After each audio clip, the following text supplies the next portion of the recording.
I interviewed Tim Phillips, who, as I previously mentioned, was the deputy director and at one point the acting director of AARO. Phillips recently left AARO and spoke to me on the record.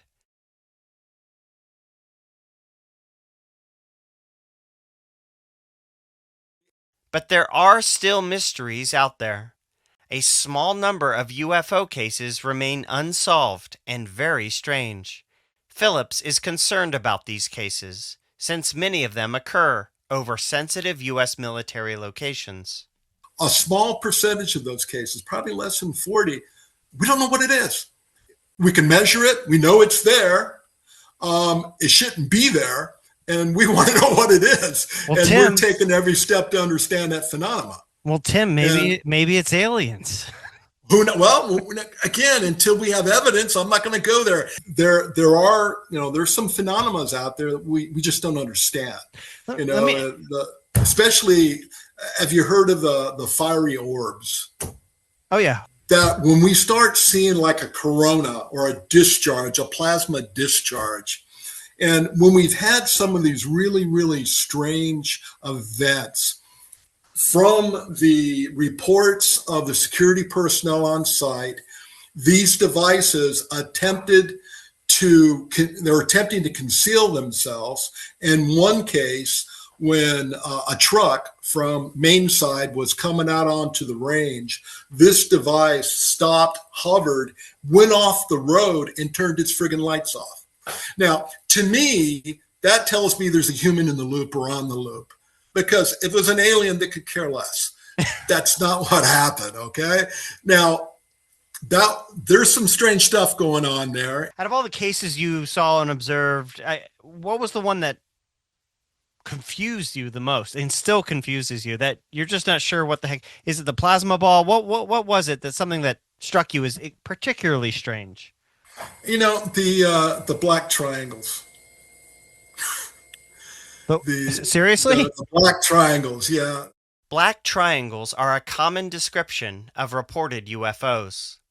Within the UFO community, there are many popular stories about spooky black triangles performing in paranormal ways. In fact, I myself saw a black triangle UFO in 2003, and it was pretty impressive.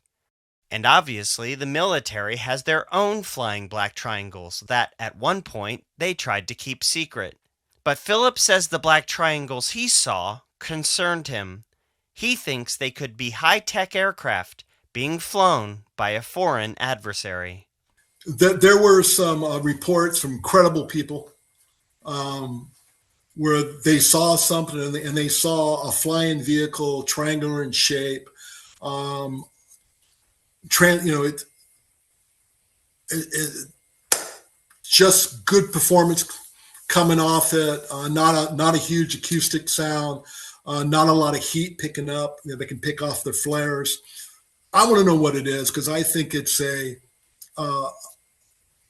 adversary, capability. I think it comes from this world, not aliens. And when we got reports of the black triangles, that's something that really pricks my ears, and I want to know more. With these black triangles, though, on your end, are you looking at them? Are you looking at photos, videos, or are you just reading a report? All of the above. Seriously. Yeah, a little bit of everything. Yeah, there are things that like I said, there's a small percentage of the cases that we have unusual, flight characteristics and performance or anomalies that we don't understand. And that's where you have that this potentially disruptive technology or emerging technology that we need to understand. There are some spooky things and places they shouldn't be with performance characteristics that we couldn't duplicate today. So what is it? I don't know what it is, but we're going to find out. Wow. Well, I don't know what's scarier, if it's China or it's Martians,